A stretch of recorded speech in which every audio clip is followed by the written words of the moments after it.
Hello students, welcome eight genius mentor. बच्चे, हमने पिछली क्लास में पढ़ा था कि किस प्रकार फ्रांस में मोनार्की ख़त्म हुई और मोनार्की ख़त्म होने के बाद फ्रांस बना रिपब्लिक।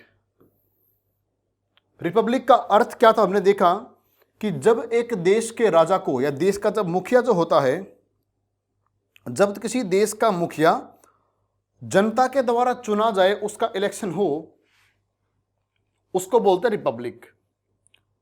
और मोनार्की क्या है कि राजा है, उसके बाद उसका बेटा राजा बनेगा या उसकी बेटी जो है वो बनेगी। तो फ्रांस की क्रांति के बाद एक घटना देखने में आई थी कि फ्रांस ने अपना संविधान तो बनाया था। ये सब हम पढ़ चुके हैं पिछली क्लास में, बस मैं 2 मिनट लूंगा और इसको हम पूरा कर देंगे कि हमने पहले क्या पढ़ा था।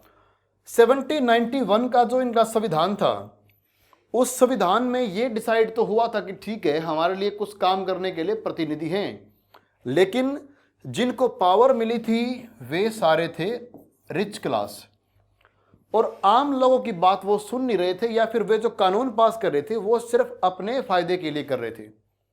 और समाज का जो बड़ा हिस्सा है उनको ये लग रहा था कि ये हमारी बात नहीं करने वाले हैं। और ऊपर से खबर कुछ ऐसी मिल रही थी कि जो फ्रांस का राजा है लुई 16, उसने अपने पड़ोसी देश पर्सिया के साथ एक सीक्रेटली संधि पे साइन किए हैं, और वो यहाँ पर अपनी सेनाएं भेजकर इनके ऊपर यानी फ्रांस की जनता को कहीं न कहीं डरा धमकाने की तैयारी थी। उससे पहले नेशनल असेंबली ने पर्सिया और ऑस्ट्रिया के खिलाफ लड़ाई की शुरुआत कर दी, ये हम देख चुके हैं। और इस लड़ाई को, इस युद्ध को लोगों ने समझा कि ये लड़ाई राजाओं के खिलाफ है, ये लड़ाई अमीर व्यक्तियों के खिलाफ है, हाई कास्ट के व्यक्तियों के खिलाफ ये लड़ाई है। और वे देशभक्ति वाले गाने गाने लगे। उनमें से एक गाना जो है इतना लोकप्रिय हुआ कि वो आज फ्रांस का नेशनल एंथम बन चुका है। लोगों ने विरोध करने के लिए अपने अलग अलग तरीके निकाले। लोग अपनी बातों को सभी में फैलाने के लिए, सभी लोगों तक अपनी बातें पहुंचाने के लिए पॉलिटिकल क्लब्स का सहारा लेते थे। और इन पॉलिटिकल क्लब्स में से सबसे इंपॉर्टेंट जो क्लब था उसका नाम क्या था? Jacobin club. जैकोबिन क्लब में लोग बैठते, अपनी बातें करते। खास बात क्या थी कि इन क्लब्स में जो लोग आते थे वो बहुत ही सामान्य वर्ग के थे, छोटे मोटे काम करने वाले थे, दुकानदार थे, डेली वेज वर्कर थे, कुछ तो नौकर थे, उसके अलावा जो पेस्ट्री का काम करने वाले, जूते बनाने वाले, इस प्रकार के लोग थे। और इन्होंने एक तरीका निकाला कि जो जैकोबिन क्लब के जो मेंबर हैं उन्होंने अपने आप को उन अमीरों से अलग दिखाने का प्रयास किया, जिस प्रकार आप इस फोटो में देख सकते हैं। इस फोटो में आपने क्या देखा था कि अमीर लोग जो थे, जो सोसाइटी में काफ़ी ऊंची इसमें स्थान रखते थे, वे बहुत फैशनेबल थे और वो एक विशेष प्रकार के कपड़े पहनते थे और अपने आप को अलग दिखाने के लिए। वो क्या था? नी ब्रीचेस, जो यहाँ पर इन्होंने डाली हुई है। तो इस प्रकार के वो ड्रेस पहनते थे।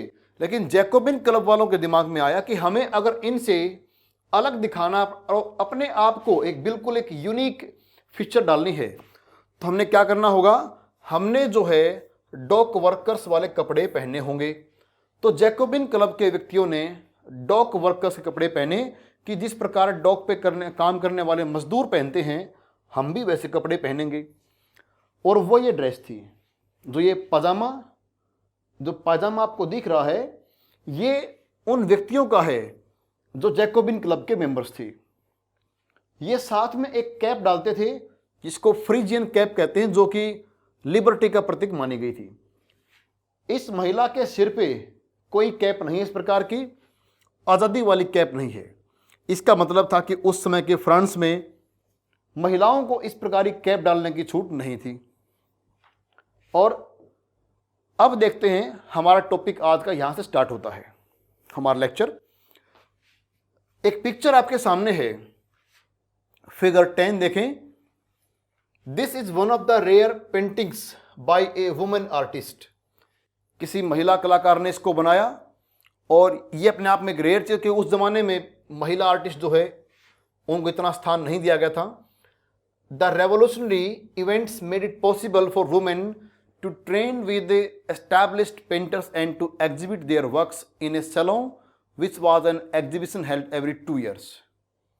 तो प्रत्येक 2-2 साल के बाद एक एग्जीबिशन होता और वहां पर जो है इस प्रकार की पेंटिंग्स दिखाई जा करती। The painting is a female allegory of liberty. ये जो पेंटिंग है ये इस बात का प्रतीक है। एलिगरी यहां पे क्या है? एलिगरी एक प्रकार का सिंबल, रूपक बोलते हैं इसको, लिबर्टी का, आज़ादी का प्रतीक है। That is the female form symbolise the idea of freedom. अब इस पिक्चर को देख के आप क्या समझते हैं? इस पिक्चर में ये आपसे एक एक्टिविटी यहां पर पूछने वाले हैं। Look carefully at the painting and identify the objects which are political symbols you saw in box 1। Broken chain, red cap, fasces, charter of the declaration of rights. ये कहते कि आपको इस पेंटिंग में ध्यान से देखना है और ये पहचानना है कि क्या आपको इस प्रकार के सिंबल जो हमने पहले देखे थे बॉक्स 1 में, क्या इस प्रकार के सिंबल आप देख पा रहे हैं? The pyramid stands for equality often represented by A triangle. जो पिरामिड इसमें आप देख पाएंगे वो इक्वालिटी का प्रतीक होगा, क्योंकि उसको सामान्य तौर पर आप ट्रायंगल से दिखाते हैं। और ट्रायंगल मैंने क्या बताया था? देखो पहले एक आपकी ट्रायंगल आई थी, उस ट्रायंगल में एक आंख थी। तो ट्रायंगल का मतलब क्या था कि इसमें 3 साइड जो होती हैं ये फ्रांस की 3 सोसाइटी को दिखाती हैं। जो फ्रांस की पहले 3 एस्टेट होती थी, उन 3 एस्टेट का सिंबल है ये। तो ट्रायंगल जो होती है, ट्रायंगल या पिरामिड, वो नॉर्मली इक्वालिटी का प्रतीक होता है। Use the symbols to interpret the painting and describe your impressions of the female figure liberty. अब हमने एक बार इस पिक्चर को ध्यान से देखना है कि ये पिक्चर हमें क्या चीज शो करती है। देखो इस पिक्चर में इस महिला ने एक टोपी को इस प्रकार ऊपर पकड़े हुआ है। ये टोपी कौन सी है? Friesian cap. फ्रीजियन कैप जो होता है, जो कैप हुआ करती, वे लोग तब पहनते थे जब वो गुलामी से मुक्त हो जाते थे। तो गुलामी से मुक्त होने के बाद वो इस प्रकार की कैप को डालते थे। यहां पर आप देखेंगे तो इन्होंने कुछ डॉक्यूमेंट्स, एक पेपर कुछ पकड़े हुए हैं। ये क्या चीज है? Declaration of rights. जो अधिकारों का जो घोषणा पत्र है वो यहां पर इन्होंने पकड़े हुए हैं। इनके पीछे आप एक ट्रायंगल को देख पा रहे हैं, आप एक पिरामिड को देख पा रहे हैं। देखो ध्यान से, ये पिरामिड है। ये पिरामिड इक्वालिटी का प्रतीक है। तो यहां पर इन्होंने महिला को जो है एक प्रकार से, जिसे हमने कहते हैं कि मदरलैंड बोलते हैं, मातृभूमि कहते हैं, इस प्रकार इन्होंने जो महिला को दिखाया है वो लिबर्टी के रूप में दिखाया है, लिबर्टी। लेकिन सवाल यह है कि यहां पर महिलाओं को क्या इतने अधिकार मिल चुके हैं कि महिलाएं भी पुरुषों के बराबर हैं? कैसा हुआ था? उस जमाने में फ्रांस में महिलाओं को इतने अधिकार नहीं थे जितने पुरुषों को मिले हुए थे। उस सेक्शन की तरफ आने से पहले जरा एक बार हम फिर से थोड़ा सा हमारा टॉपिक आगे बढ़ाते हैं कि उस समय जैकोबिन्स वगैरह, जैकोबिन क्लब वाले मेंबर क्या कर रहे थे, उसमें क्या फ्रांस में चल रहा था। These Jacobins came to be known as the sans-culottes। ये आपको बता चुका हूं मैं। जो लंबी लंबी पतलून डालते थे, जो लंबा सा पैजामा डालते थे, स्ट्रिप्ट वाला, धारियों वाला, जिसको डॉक वर्कर पहनते थे, जैकोबिन क्लब वालों ने भी वैसा ही पहनना शुरू किया। और जो इस प्रकार के कपड़े पहनता था उसका मतलब होता था those without knee breaches. Knee breach वाले कपड़े कौन पहनते थे? अमीर लोग। और ये पहनते फुल पैंट। तो इसलिए इन्होंने उनसे अपने आप को अलग करने के लिए ये आइडिया निकाला। sans-culottes men wore in addition the red cap that symbolized liberty। यह आपने देखा था कि वे लोग जो है एक लाल कैप भी डाले हुए हैं, उसमें पुरुष जो है, पुरुष ध्यान रखना, मेन, वे लाल टोपी पहने हुए हैं जो कि लिबर्टी का प्रतीक है। Women however were not allowed to do so, महिलाओं को यह टोपी पहनने का राइट नहीं था, इस प्रकार की कैप डालने का अधिकार नहीं था। In the summer of 1792 the Jacobins plan an insurrection of a large number of Parisians who were angered by short supply and high price of food। 1792 में जैकोबिन क्लब के मेंबर्स ने प्लान किया कि वे एक विद्रोह करने की तैयारी में हैं। विद्रोह यानी एक हिंसक क्रांति की तैयारी में है, हिंसा की तैयारी हो रही थी और बहुत सारे लोग जो बेचारे दुखी थे, इस बात से परेशान थे कि खाने की सप्लाई नहीं हो पा रही है और जितनी सप्लाई हो पा रही है उसमें भी खाने का दाम बढ़ चुका है, भूख से लोग परेशान थे। उन लोगों को लेकर इन जैकोबिन क्लब के व्यक्तियों ने प्लान किया कि हम फिर से एक क्रांति करेंगे, क्योंकि मैंने आपको पिछली क्लास में बताया था कि समाज, उस समय फ्रांस के समाज के बहुत सारे लोग ये चाहते थे कि क्रांति चलती रहनी चाहिए। और ये कौन चाह रहे थे? जो गरीब लोग थे, जो छोटे समाज से आते थे और जो वर्कर्स थे, पीजेंट्स थे, क्योंकि उनकी बात नहीं सुनी जा रही थी, क्योंकि जो उनके लीडर बने हुए थे वे सारे अमीर लोग थे, उन्हीं को राइट टू वोट मिला हुआ था और वे इनकी बात नहीं कर रहे थे। इसलिए इनके दिमाग में आया कि हम फिर से इस क्रांति को चलते रहने देंगे। और यही समस्या अब यहां पर है कि इन्होंने ऐलान कर दिया कि अब तो वो एक हिंसक, एक वायलेंट जो है वो पूरी क्रांति को करने की तैयारी में है। On the morning of August 10, they stormed the palace of Tuileries, massacred the king's guard and held the king himself as hostage for several hours। इन लोगों ने बिल्कुल सुबह सुबह ये ट्यूलरी यानी ट्यूलरी एक जगह थी, उसके महलों पर हमला कर दिया और बड़ी संख्या में उनके जो गार्ड थे उन गार्ड्स की हत्या कर दी। ऐसे जो रक्षक थे जो राजा की सेवा में थे उन गार्ड्स को मार दिया और खुद राजा को भी किडनैप कर लिया गया, राजा को भी बंदी बना लिया गया। देखो ये, अब आप इस घटना को ध्यान रखें, मैंने आपको एक चीज पढ़ाई थी कि उसमें जो एक मेरट नाम का जो व्यक्ति था, याद करो, एक मेरट नाम का व्यक्ति था, वो भविष्यवाणी कर रहा है कि इस समय जो लोग भूख से परेशान हैं, पूरे तरीके से जो ओप्रेस्ड लोग हैं, पुअर क्लास है, वे शांतिपूर्ण तरीके से अपने हक की लड़ाई नहीं लड़ पाएंगे और जिस प्रकार उन्होंने पुराने वाले सिस्टम को उखाड़ फेंका था, अब वो तुम्हारा भी यही हाल करेंगे। तो वही भविष्यवाणी यहां पर सच हो रही है। तो जो यहां पर उन्होंने गार्ड्स की हत्या की, राजा को बंधक बना लिया। Later the assembly voted to imprison the royal family. अब जो असेंबली है, नेशनल असेंबली, उसने वोटिंग के द्वारा ये डिसाइड कर दिया कि जो राजा की फैमिली है, रॉयल फैमिली, उस पूरी रॉयल फैमिली को जेल में डाला जाए। अब जेल में क्यों डाला जाए, उसके पीछे क्या कारण है देखेंगे। इनको जेल में डाल दिया गया और नए चुनाव करवाए गए, नए इलेक्शंस करवाए गए।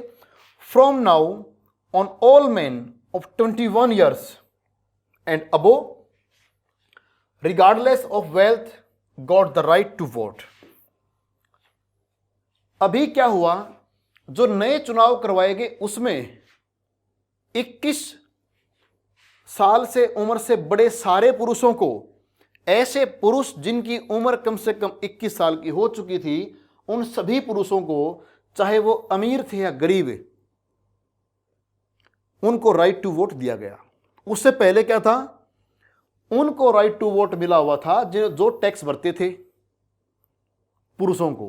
अब क्या हुआ है कि पुरुषों को ही राइट टू वोट है, लेकिन बिना कोई इसके भेदभाव के, अमीर गरीब के। लेकिन एक पक्षपात यहां पे किया गया है, यहां पर एक भेदभाव, डिस्क्रिमिनेशन क्या हुआ, महिलाओं को राइट टू वोट अभी भी नहीं मिला है, सिर्फ पुरुषों को मिला है। ठीक है, तो इस प्रकार जो है वोटिंग के द्वारा कुछ डिसाइड किया गया। अब जो इलेक्शन के बाद नई असेंबली बन के आई, उसको नाम दिया गया कन्वेंशन। इससे पहले क्या थी, नेशनल असेंबली। ध्यान है ना आपको, जब फ्रांस की क्रांति हुई थी, फ्रेंच रेवोल्यूशन, उसके तुरंत बाद एक नेशनल असेंबली बनी थी। अब इस नेशनल असेंबली के स्थान पर नए इलेक्शन करवा के कन्वेंशन उसको नाम दिया गया। उस असेंबली को कन्वेंशन बोला गया है। 21 सितंबर 1792 it एबोलिश्ड the monarchy and declared France A Republic. 1792 में ही, देखो इससे एक साल पहले संविधान बना था, याद है ना आपको। 1791 में फ्रांस के लोगों ने अपना संविधान बनाया था और उसमें डिसाइड किया था कि संविधान भी होगा और राजा भी होगा। और एक साल के अंदर अंदर ये लोग फिर से कह रहे हैं कि हम तो अपना नया संविधान बनाएंगे और अब जो है इसको एक प्रकार से रिपब्लिक होगा फ्रांस। अब कोई मोनार्की नहीं होगी, राजा जो है उसकी पोस्ट खत्म कर देगी, अब कोई राजा नहीं बनेगा, अब सिर्फ रिपब्लिक होगा। ठीक है। As you know, a republic is a form of government where the people elect the government including the head of the government. बताया था ना मैंने कि जब किसी देश का जो मुखिया होता है, हेड होता है, अगर जनता उसका इलेक्शन करती है तो उसको बोलते हैं रिपब्लिक। Example India. इंडिया में जो हमारा प्रेसिडेंट है, राष्ट्रपति हैं, उनका इलेक्शन जनता के द्वारा होता है। ठीक है, जनता के द्वारा होता इनडायरेक्टली, इसलिए इंडिया कहलाता republic. There is no hereditary monarchy. अब ये लोग कहते हैं कि मोनार्की नहीं होगी। अब जो शब्द आया है यहां पर, इस शब्द का मतलब होता है वंशानुगत। और वंशानुगत क्या होता है? एक पीढ़ी का कोई राजा है तो उसके बाद उसका बेटा या उसकी बेटी है वो गद्दी उसको मिलेगी। तो वंशानुगत, जब आपके वंश में ही, आपके खानदान में ही पीढ़ी दर पीढ़ी गद्दी मिलती रहे, जो कि पहले हुआ करता। बाबर था बादशाह, फिर हुमायूं आया उसका बेटा, फिर उसका बेटा अकबर आया, फिर उसका बेटा जहांगीर, फिर उसका बेटा शाहजहां और फिर उसका बेटा औरंगजेब। तो ये होता है वंशानुगत राज। अब ये बोलते हैं कि अब जो है इस प्रकार का वंशानुगत राज नहीं रहने वाला है।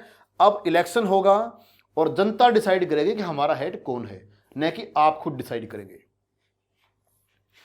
You can try and find out about some other countries that are republics. एक मैंने एग्जांपल दे दिया है इंडिया, कुछ और आप ट्राई कर सकते हैं। ठीक है।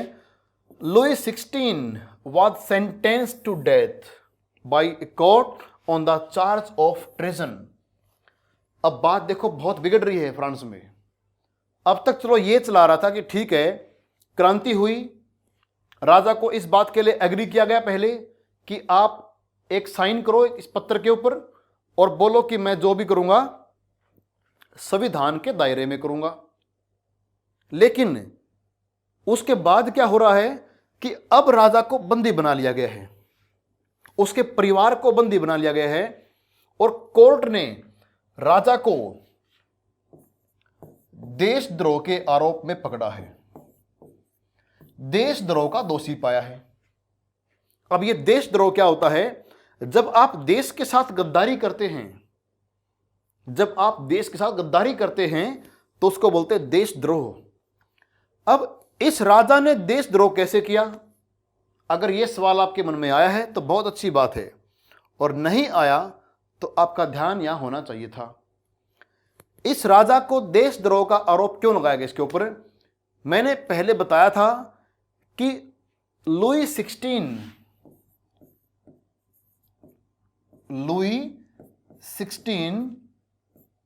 किस तैयारी में था कि पर्सिया के राजा की हेल्प लेनी है।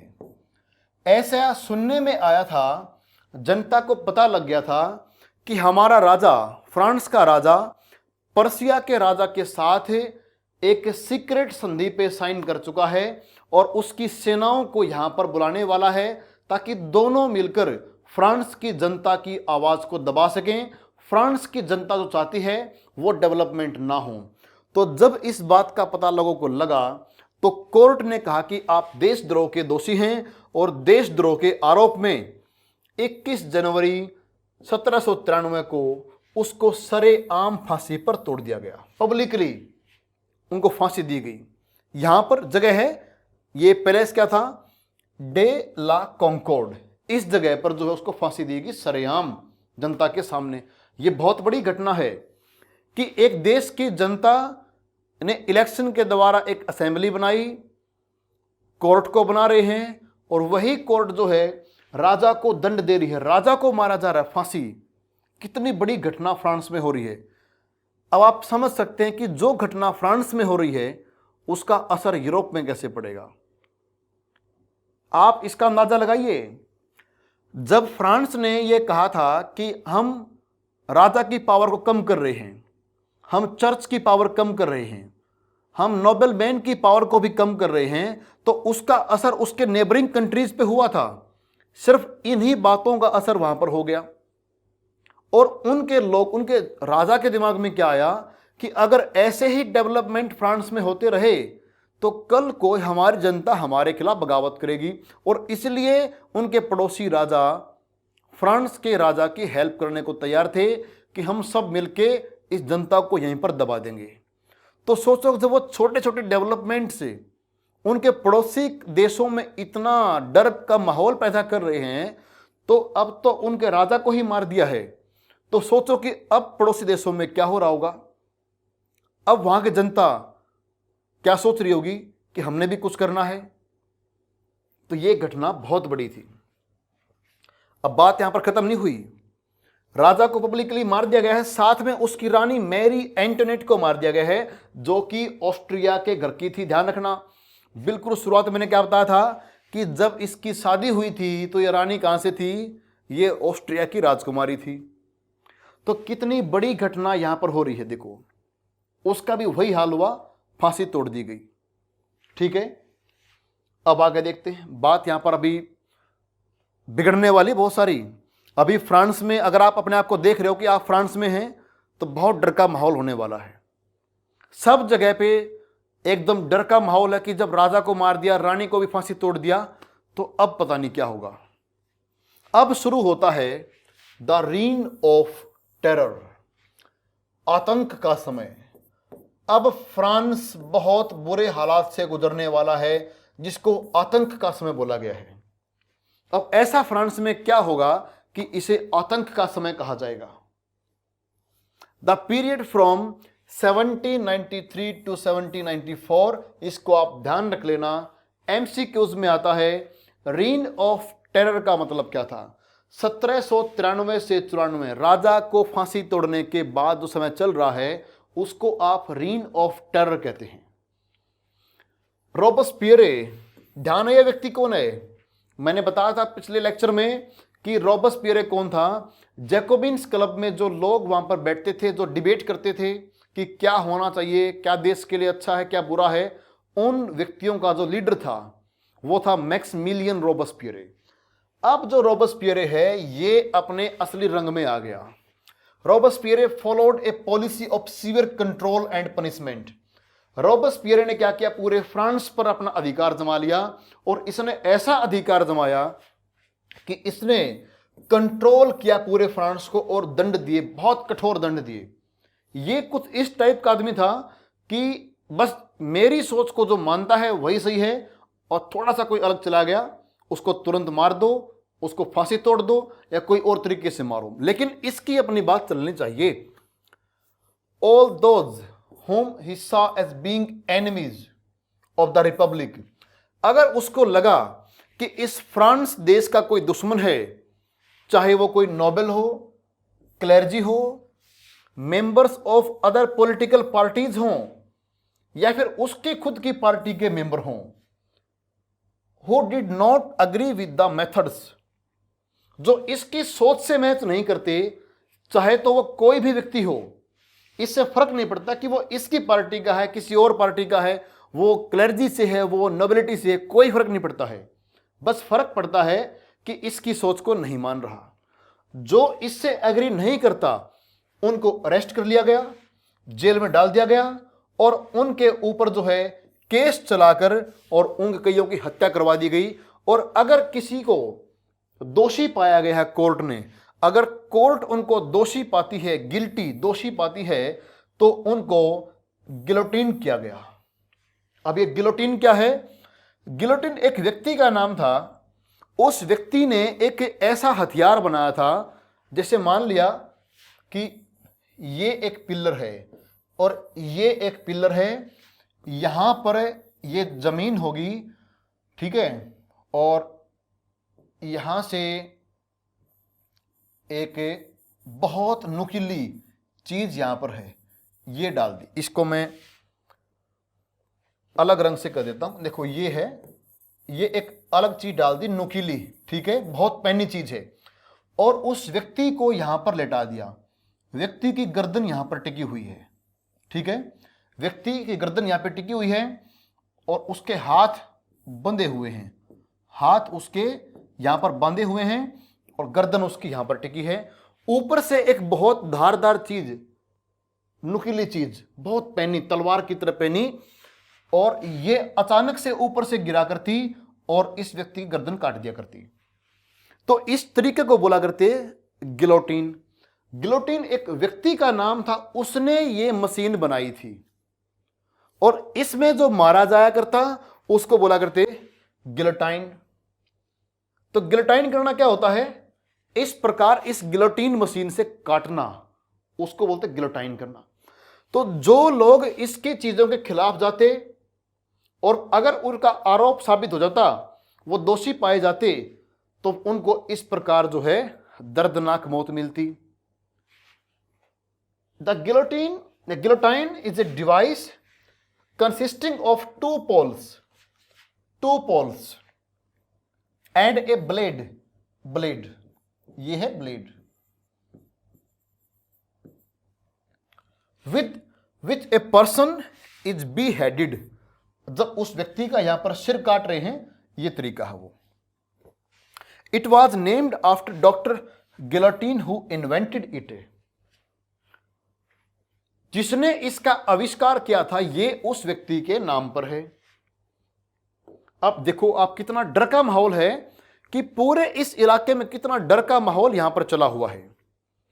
लोगों को इस प्रकार मारा जा रहा है कि जो व्यक्ति इस रॉबस्पियरे की सोच से मैच नहीं करता, दोषी पाया जाता है, उसको इस प्रकार जो है मृत्यु मिलती है। और तो आप समझ सकते हैं कि लोगों में डर कितना होगा कि कितनी दर्दनाक मौत दे रहा है। कोई बोलता पता नहीं किस पार्टी का है, कोई फर्क नहीं पड़ता। Robespierre's government issued law placing a maximum ceiling on wages and prices. तो इसने एक ऐसा नियम पास कर दिया कि भाई जो मजदूरी जो मिलेगी, जो दाम जो होंगे, प्राइस होंगे, वो फिक्स होंगे कि इससे ऊपर नहीं जाने वाले हैं। Meat and bread were ration, इसने सब की राशनिंग कर दी कि इतना उस व्यक्ति को मिलेगा। मान लिया कि मैं कुछ खाना लेने के दुकान पे गया और जो मैं खाना लेने के लिए गया हूं, मीट या ब्रेड मुझे लेना है, तो वो फिक्स है, भाई मेरे लिए इतना खाना डिसाइड है। तो खाने को भी इसने पूरे तरीके से डिसाइड कर लिया कि इतना ही दूंगा, इतना ही मिलेगा। Peasants were forced to transport their grain to the cities. किसानों को मजबूर किया गया कि शहरों में अपना वो अनाज लेकर आए, जबरदस्ती लेकर आना है, and sell it at price fixed by the government. सरकार ने जो रेट तय किया है उसी पर आपको ये बेचना है। The use of more expensive white floor was forbidden. ये हर चीज में दखल दे रहा है ये रॉबस्पियरे। ये चाहता है कि मैं सब कुछ मैं ही कंट्रोल करूं। ये कह रहा है कि सफेद आटा कोई यूज नहीं करेगा। ये कहता है कि तुम खाना भी खाओगे तो मुझसे पूछ कर खाओगे, मैं बताऊंगा तुमने क्या खाना है। ये कह रहा कि सफेद जो है आटा, सफेद आटा जो है ये आप नहीं खाओगे, ठीक है, क्योंकि ये महंगा है। बोले ये डिसाइड कर दिया कि आप नहीं खाने वाले हैं। All citizens were required to eat the equality bread, बोला कि आपने ये रोटी खानी है और ये जो रोटी है ये समानता का प्रतीक है, इक्वालिटी ब्रेड उसको नाम दे दिया। मतलब आज अगर हमारे देश में अगर आपको फिक्स कर दें कि आपने बस शक्ति भोग आटा खाना है या फिर आपने कोई और पतंजलि का जो आटा है वो खाना या फिर गांव से लेके खाना है, और वो डिसाइड कर दे गवर्नमेंट कि आपने सिर्फ यही खाना है और ये इक्वालिटी की ब्रेड है, ये खाओगे तो सब में इक्वालिटी है कि सब एक सा खाना सारे खाएंगे, तो कितनी हंसी वाली बात है, कितनी अजीब सी बात है कि ऐसे भी नियम थे। A loaf made of whole wheat, whole wheat क्या था कि पूरा जो गेहूं था, देखो एक तो आप गेहूं को पीसते हैं, जब आप गेहूं से आटा बनाते हैं तो आपको बच्चों को शायद पता हो कुछ को, उसको फिर छान लेते हैं छलनी से, छान लिया, ऊपर कुछ कुछ मोटा मोटा अनाज बच जाता है, जो नीचे जो आटा आता है वो होता है वाइट फ्लोर। ये बोला कि इस वाइट फ्लोर को आप यूज नहीं करोगे, पूरा जो गेहूं पीस दिया उसको छानना नहीं है, उससे जो रोटी बनी है सारा देश वही रोटी खाएगा। तो ये तो इसके नियम है। अब कोई अगर इस नियम को ना माने, कोई ये वाला आटा खा ले, तो ये आटा शायद उसका आखिरी आटा होगा। ये वाले आटे की रोटी खाने के बाद शायद उसको टाटा बाय बाय करना पड़ जाएगा कि ये उसको फिर वहां से काटेगा, जाके गिलोटिन करेगा उसको फिर। ये equality was also sought to be practised through forms of speeches and address.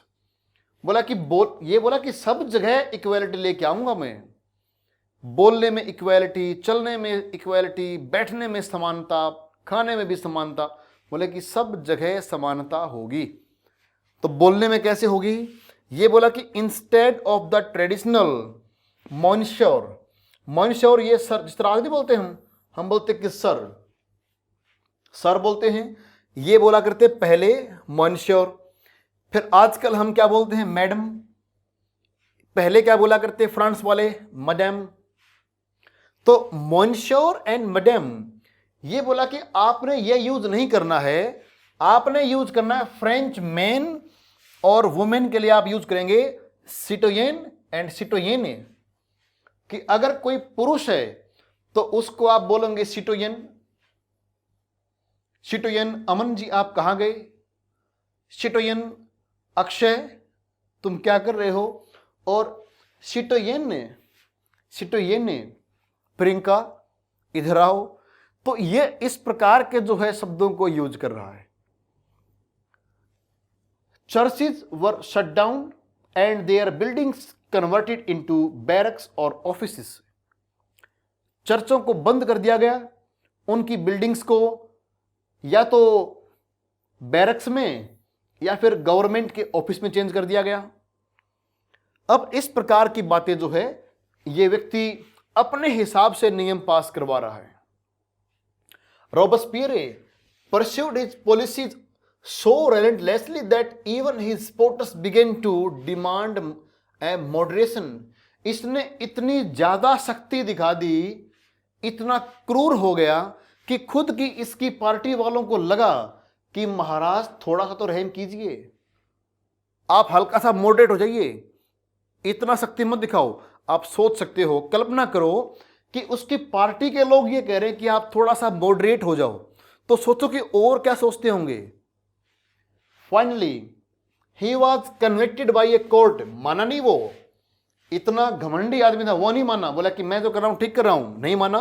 Finally he was convicted by a court in July, वो खुद दोषी पाया गया, कोर्ट ने पाया कि ये आदमी भी अपराधी है और 1794 में उसको गिरफ्तार कर लिया गया और अगले ही दिन उसको भी गिलोटाइन कर दिया गया।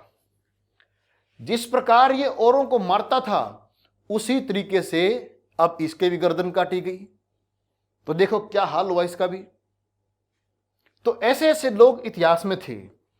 अब उसके बाद ये क्या हुआ, ये इसका मतलब क्या है, ये हम पढ़ेंगे नेक्स्ट क्लास में। तो आज के लिए इतना ही, ठीक है, धन्यवाद।